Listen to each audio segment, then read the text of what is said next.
Hello everyone, कैसे आप सभी लोग। आशा करते हो आप सभी लोग बहुत ही अच्छे हैं। तो आज हम यहाँ पर बात करने वाले हैं एपीयू एग्जामिनेशंस के बारे में कि इस एग्जामिनेशंस के सेंटर कहाँ पे आते हैं, इसके एडमिट कार्ड कब आएंगे और भी इसके बारे में कुछ बातें करेंगे। साथ ही बात करूंगी क्योंकि यहाँ पर एपीयू एग्जामिनेशन की जो कंडक्टिंग बॉडी है वह है हमारा आरपीएससी। मीन्स कि अगर हम आरपीएससी के एग्जामिनेशन दे रहे हैं तो यहाँ पर आप सब जानते हैं कि इसके रूल्स रेगुलेशंस कितने ज़्यादा स्ट्रिक्ट होते हैं। इंस्ट्रक्शंस के परे अगर आपने कोई भी काम कर दिया है तो यहाँ पर आरपीएससी बहुत ज़्यादा स्ट्रिक्ट रहती है, आपको रिलीफ नहीं मिलता है। तीसरा ये रहता है कि अब क्योंकि ये सब तो है ही, अब इसके अलावा पिछली बार से ही यहाँ पर एक चीज़ जो है नई आरपीएससी ने स्टार्ट करी है वह है अपने ओएमआर से संबंधित कुछ रूल्स रेगुलेशंस है वह हमारे सामने आए हैं। इसका रीज़न ये भी है कि कुछ हमने देखा है कि मेनली आरपीएससी में बहुत सारी बड़ी बड़ी भर्तियां ऐसी हुई है जहां पर की नकल हुई है, धोखाधड़ी से हुआ है, डमी कैंडिडेट्स बैठे हैं और बहुत सारे ऐसे सेलेक्टेड कैंडिडेट्स भी हैं जो कि अभी भी इस पर है कि हो सकता है कि उनकी जो एग्जामिनेशन है फर्जीवाड़े से उनके रिजल्ट्स आए हो। तो कहीं ना कहीं इन सब चीज़ों को रोकने के लिए भी यहाँ पर आरपीएससी ने लास्ट ईयर से ये जो है एग्जामिनेशंस का शुरुआत कर दी थी कि ओएमआर में यहाँ पर कुछ रूल्स रेगुलेशंस है उनको फॉलो करना है। इसके रिगार्डिंग मैंने पहले भी एक डिटेल्ड वीडियो इसी चैनल पे बनाया है, पर क्योंकि अभी मैं एपीयू एग्जामिनेशंस की बात कर रही हूँ तो एपीयू एग्जामिनेशंस की कंडक्टिंग बॉडी भी आरपीएससी है।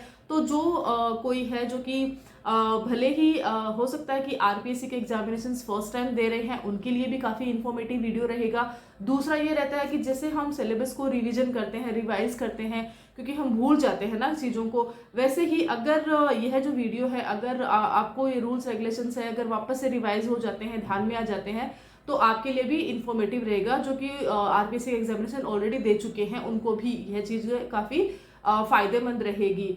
तो शुरुआत कर लेते हैं। यहाँ पर हम बात करते हैं सबसे पहले एपीयू एग्जामिनेशंस के बारे में। तो 19 जनवरी 2025 को ये एग्जामिनेशंस होने वाला है। इसके नोटिफिकेशन हमें बहुत पहले मिल गए थे और जब इसके नोटिफिकेशन हमें मिले थे ना उस वक्त ऐसा था कि या इतना टाइम इस एग्ज़ाम के लिए मिला है। अब कोई कैंडिडेट ऐसा है जो कि तब से इसकी तैयारी कर रहे हैं, क्योंकि देखिए नेगेटिव मार्किंग है इसमें तो बहुत ज़्यादा टफ हो जाता है अपने आप में कोई भी एग्ज़ाम जब नेगेटिव मार्किंग वहाँ पे रहती है। तो दूसरा ये रहता है कि अब इतना समय मिल गया है तो किसी कैंडिडेट के लिए गोल्डन अपॉर्चुनिटी रही है, लेकिन कहीं ना कहीं कुछ कैंडिडेट ऐसे भी है जिनको कि ऐसा लगा कि अभी तो बहुत समय है, एक पर्टिकुलर समय के बाद हम जो है इसकी तैयारी करना शुरू कर देंगे। अब ऐसे भी कैंडिडेट मिल गए हैं जो कि अभी 15 डेज में तैयारी कैसे करें, 10 डेज में तैयारी कैसे करें, वो भी कैंडिडेट है। खैर अपनी अपनी कैटेगरीज होती है, लेकिन देखिए एपीयू एग्जामिनेशन से काफ़ी सालों बाद आया है तो क्योंकि गोल्डन अपॉर्चुनिटी है तो हमें हर एक चीज़ का पता होना चाहिए। क्योंकि हाल ही में हमने देखा है कि ऑल इंडिया बार एग्जामिनेशंस हुई है, अब उसमें ओएमआर में भी कुछ गलतियां कैंडिडेट से हुई है जिसके रिगार्डिंग भी अब उनको दिक्कत हो रही है कि क्या उनका जो रिजल्ट है, भले ही वो उनका जो है ना सिलेबस में उनके आंसर सही हैं लेकिन फिर भी उनको ओएमआर में गलती होने की वजह से उनको ऐसा हो क्या उनका रिजल्ट है विदहेल्ड पे चला जाएगा, क्या वो रिजेक्ट हो जाएगा, क्या पास हो जाएंगे, ऐसी सिचुएशन बन जाती है। तो शुरुआत करते हैं सबसे पहले एपीयू के एडमिट कार्ड की। तो एपीयू के एडमिट कार्ड जैसे कि आरपीएससी रहती है वह अपने एग्जामिनेशंस जब भी एग्जाम रहती है उस एग्जाम की एडमिट कार्ड जो है विद इन 1 वीक एग्जाम के वह हमें दे देगी। मीन्स कि हमें जो अभी 19 जनवरी को है तो नेक्स्ट वीक के शुरुआत में हमें यहाँ पर एडमिट कार्ड मिल जाएंगे जहाँ पर कि हमें इंस्ट्रक्शंस का भी पता लगेगा कि क्या क्या इंस्ट्रक्शंस है। दूसरा कि हमारे सेंटर्स कहाँ पे है। अब सेंटर्स की बात हम यहाँ पे करते हैं तो लगभग इसका मेनली जो सेंटर अजमेर में रहता है।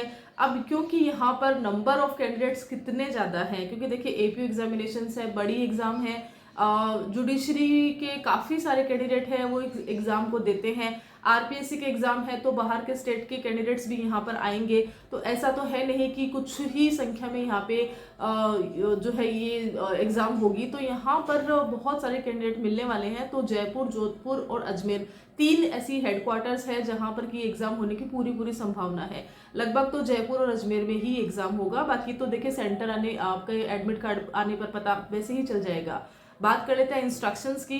तो इंस्ट्रक्शंस तो आरपीएससी के जितने भी इंस्ट्रक्शंस है, आप अगर पुराने इंस्ट्रक्शंस भी देखते हैं तो वो भी फॉलो कर सकते हैं। सिर्फ अंतर इतना रहेगा कि अभी जो है विंटर सीजन है, तो विंटर सीजन के हिसाब से भी यहाँ पे कुछ रिलीव्स आरपीएससी देती है, बाकी ज़्यादा तो वैसे भी नहीं देती है। लाइक आपको स्वेटर दे देगी, लेकिन बड़ी बटन वाले स्वेटर आप नहीं पहन सकते हैं। आप स्लीपर पहन सकते हैं, शूज या सॉक्स आप वैसे भी नहीं डाल सकते हैं, मफलर आप यूज़ नहीं कर सकते हैं, कैप आप यूज़ नहीं कर सकते हैं, ये तो रहेगा ही। बाकी इंस्ट्रक्शंस जैसे ही आते हैं ऑफिशियली मैं आपके साथ शेयर वैसे भी कर दूंगी। अब बात कर लेते हैं यहाँ पे ओएमआर के रिगार्डिंग क्या रूल्स रेगुलेशंस हैं जो आपको यहाँ पे फॉलो करने हैं। अब यहाँ पर सबसे पहले शुरुआत करते हैं फिफ्थ ऑप्शन के साथ में। यस, यहाँ पर आप सोच रहे होंगे कि ओएमआर में फिफ्थ ऑप्शन आएगा या तो फिर हमें जो हमारा क्वेश्चन पेपर मिलता है उसमें फिफ्थ ऑप्शन रहेगा। तो देखिए, जो आपको क्वेश्चन पेपर मिलेगा एपीयू एग्जामिनेशंस का, जब आपके पास पेपर आता है ना, तो उसमें आपके पास सिर्फ और सिर्फ 4 ही ऑप्शन दिए जाएंगे, ए बी सी डी जिस भी सीरीज में रहते हैं। तो वहां पर 4 ही सीरीज उसमें रहेंगे, ऑप्शन रहेंगे। लेकिन जब आपके पास आपके ओएमआर आ जाएगी, राइट, ओएमआर आने के बाद में उसमें एक ऑप्शन दिया जाएगा अलग से, फिफ्थ ऑप्शन, जिसके कोई मार्किंग नहीं है, लेकिन हाँ उसकी मार्किंग वैसे नहीं है, लेकिन अगर आपने उसको खाली छोड़ दिया है ना, तब आपकी नेगेटिव मार्किंग जरूर है। इस चीज का आप ध्यान रखना। यहाँ पर फिफ्थ जो ऑप्शन है यह स्टार्ट हुआ था अभी पुरानी जो हमारी एग्जामिनेशन हुई है, जेएलओ में भी ये आया था। अगर किसी ने जेएलओ एग्जामिनेशन दिया है तो उसको आइडिया होगा कि फिफ्थ ऑप्शन का क्या रूल है। तो आपको ऐसा है कि आपको जैसे 100 क्वेश्चन आएंगे तो 100 क्वेश्चन में आपको अलग से फिफ्थ ऑप्शन भी दिया जाएगा। अब जैसे क्योंकि यहाँ पे नेगेटिव मार्किंग है एपीयू एग्जामिनेशंस में, आपके पास 4 ऑप्शन है, आपने 1 ऑप्शन 2 ऑप्शन 3 इनमें से अगर आपको लगता है कि नहीं नेगेटिव मार्किंग है और आप किसी भी एक क्वेश्चन पे श्योर नहीं है, तो आप चारों को नॉर्मल है कि आप ऐसे छोड़ के आते हो, उसमें गोले नहीं भरोगे, राइट। क्योंकि नेगेटिव मार्किंग रहती है ना, तो कहीं ना कहीं हमारे दिमाग में रहता है कि हमें जो है ना, अगर नहीं श्योर रहते तो उसको हम जो है ना खाली छोड़ देते हैं। लेकिन अब आरपीएससी के अगर आप ये एग्जाम दे रहे हैं तो फिफ्थ ऑप्शन है ना, तो फिफ्थ ऑप्शन को हमें यहाँ पे फिल करना है। इसका रीजन है कि भाई 4 ऑप्शन है वो ऑफिशियल आंसर में आ रहे हैं, लेकिन फिफ्थ ऑप्शन अगर आपको वहां पे करना है, इसका मेन पर्पस तो है यहाँ पे नकल रोकने के लिए भी है। क्योंकि जब चीजें जब ओएमआर बाहर जाती है ना, तो यहाँ पर जो पहले से अगर कुछ इस गिरोह में रहते हैं, पैसे लेके रखते हैं, देखिए बहुत बड़ी गिरोह रहती है। इवन दो लास्ट कुछ न्यूज में है कि आरपीएससी के मेंबर्स भी इसमें आए थे, बहुत चीजें हैं। खैर ये हमारे सब्जेक्ट नहीं है, इस पर हम चर्चा नहीं करना चाहते हैं। तो वहां पर ओएमआर में जो है ना गोले भर दिए जाते थे, राइट। चारों आपने खाली छोड़ दिए तो नेगेटिव मार्किंग है, तो वहां पे सही ऑप्शन पे गोले भर दिए जाते हैं और इस वजह से क्या रहता है कि आपका रिजल्ट जो है ना पास में आ जाता है। लेकिन अब जब अगर 5वां ऑप्शन भरा हुआ रहेगा पहले से ही, तो अब आपको जो है ना वहां पर अगर कोई नकल के लिए बैठे भी है ना, तब भी दूसरा गोला नहीं भर सकते हैं, ना इसको इरेज कर सकते हैं, क्योंकि दूसरा भरेंगे तो भी इनवैलिड है और अगर इरेज करेंगे तो रिजेक्ट है। दोनों ही सिचुएशन में यहाँ पर फिफ्थ ऑप्शन को यहाँ पे लागू किया गया है आरपीएससी के द्वारा। तो ये चीज है, तो ये आपको देखना रहेगा। बाकी मेनली इसकी पूरी जिम्मेदारी शिक्षक पे रहेगी जो आपके वहाँ पे रहते ही हैं। और आपको बस ये है कि आपको इसको खाली नहीं छोड़ना है, खाली छोड़ते हैं तो आपकी नेगेटिव मार्किंग में वो चीज आ जाएगी। दूसरा इसी से रिलेटेड एक रूल रहता है कि आपको फिफ्थ ऑप्शन टोटल क्वेश्चन में दिए जाएंगे। अब आपके पास मान लीजिए कि टोटल क्वेश्चन अगर मान लीजिए आपके पास टोटल क्वेश्चन 150 टोटल क्वेश्चन है, अब 150 में से 10% आपको, अगर आपने किसी भी ऑप्शन को क्लिक नहीं किया है जो सही आंसर है, वहां पर आपको फिफ्थ करना रहता है। ऐसा नहीं कि हर किसी में फिफ्थ करके आ जाओगे, ऐसा भी नहीं है।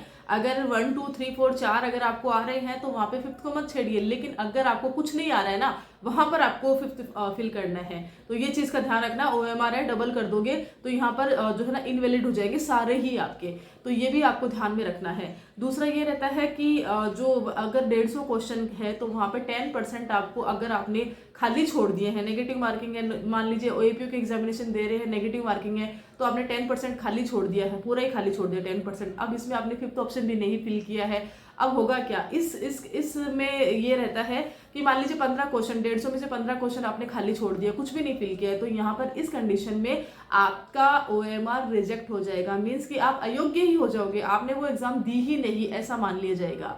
तो इसका ध्यान रखना। भले ही 14 क्वेश्चन आप खाली छोड़ दो, लेकिन एक तो भर देना। 15 क्वेश्चन का यहाँ पे 10% का बता के रखा है, तो 9% तक तो फिर भी रिलीफ है, 10% में अगर आप आ रहे हो, अगर बिना ये खाली छोड़े, तो आप इस चीज़ का विशेष ध्यान रखना। चलिए अब नेक्स्ट हमारे जो रूल है वो आपके साथ शेयर कर रही हूँ, उस पर बात कर लेते हैं। थर्ड रूल ये कहता है कि अब क्योंकि फिफ्थ ऑप्शन आपका अलाउ किया है यहाँ पर, तो उसके लिए आपको 5 मिनट एक्स्ट्रा दिया जाएगा। तो इस चीज़ का ध्यान आपको खुद को ही रखना है कि अगर आपकी 9 से 12 एग्जाम चल रही है तो 12 बजते ही आपकी कॉपीज ले रहे हैं, तो ऐसा नहीं है। 12:05 तक का आपको समय दिया जाएगा, 5 मिनट एक्स्ट्रा दिया जाएगा। तो जिस किसी भी जो भी आपका टाइम रहता है ना, उसके बाद में 5 मिनट एक्स्ट्रा होने के बाद ही आपका जो है ना ओरिजिनल OMR लिया जाएगा, इससे पहले नहीं ले सकते हैं। इस चीज़ का आप ध्यान रखना है कि 5 मिनट मिले हैं या नहीं मिले हैं, राइट। क्यों दूसरा ये रहता है कि ये क्यों मिलता है, क्योंकि देखिए फिफ्थ ऑप्शन है, नॉर्मल है ना कि भूल ही जाते हैं हर चीज़। ऐसा नहीं कि हम परफेक्ट हो गए, हर चीज़ तैयार है तो वहाँ पे गलती नहीं होगी, गलती होती है। OMR में स्पेशली गलती होती है, रोल नंबर भरते वक्त, सेट कोड भरते वक्त, ABCD के गोले भरते वक्त, कुछ भी होता है, ये तो करते ही। उसके अलावा अगर हमें अलग से कुछ एडिशनल और रूल रेगुलेशन दे दिए जाते हैं तो नॉर्मल है ना कि हमें टेंशन हो ही जाती है, हम नहीं भर पाते हैं। तो वहाँ पे 5 मिनट एक्स्ट्रा सिर्फ और सिर्फ इसलिए दिए जाएंगे कि भाई आप रीचेक कर लीजिए कि आपने सारे ऑप्शन सही लिखे हैं नहीं लिखे हैं। अगर कोई ऑप्शन आपने नहीं, ABCD किसी भी ऑप्शन का आंसर नहीं दिया है, वहाँ पर आपने फिफ्थ ऑप्शन को फिल किया है नहीं किया है तो आप कर दीजिए। तो ये रहता है। ओके, फोर्थ में हम एक रूल और है जो कि यहाँ पर जरूरी है बताना, वह है आपकी OMR कार्बन कॉपी। बहुत इंपॉर्टेंट है। जब आपने एग्जाम आपका दे दिया है, अब उसके बाद में शिक्षक जो रहते हैं, टीचर जो रहते हैं, वहाँ पर जो आपकी ड्यूटी लगी रहती है उनकी जिम्मेदारी ज़्यादा बढ़ जाएगी। देखिए उनको ये रहता है कि जैसे ही आपकी OMR आप कंप्लीट कर लेते हैं, उसके बाद में ओरिजिनल OMR वो अपने पास रखेंगे और जो कार्बन कॉपी है वो आपको दे देंगे। यहाँ तक हमें मिलती है। लेकिन अब जो है RPSC बोलती है कि जो कार्बन कॉपी आपको दी जाती है ना, उसको आपको अपने पास ही रखना है। टिल कब तक?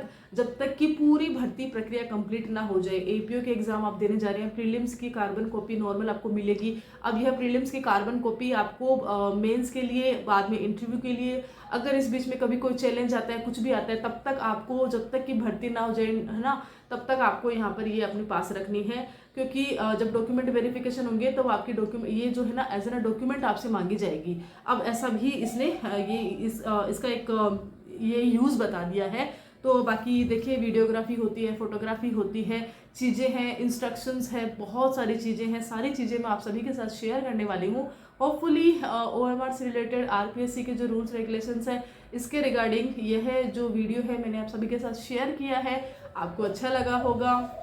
अच्छा लगता है तो आप भी शेयर कर सकते हैं। और हाँ, चैनल पे पहली बार आए हैं तो चैनल को सब्सक्राइब भी कर सकते हैं। और कौन सी जानकारी आपको चाहिए, कुछ भी आपको लीगल डिपार्टमेंट से, जुडिशरी से अगर आपको कुछ भी क्वेरीज है तो आप मुझे कमेंट करके पूछ सकते हैं, या तो फिर आप मुझे मेरे Instagram ID एडवोकेट बिंदु धाबई पर जाकर भी मैसेज कर सकते हैं।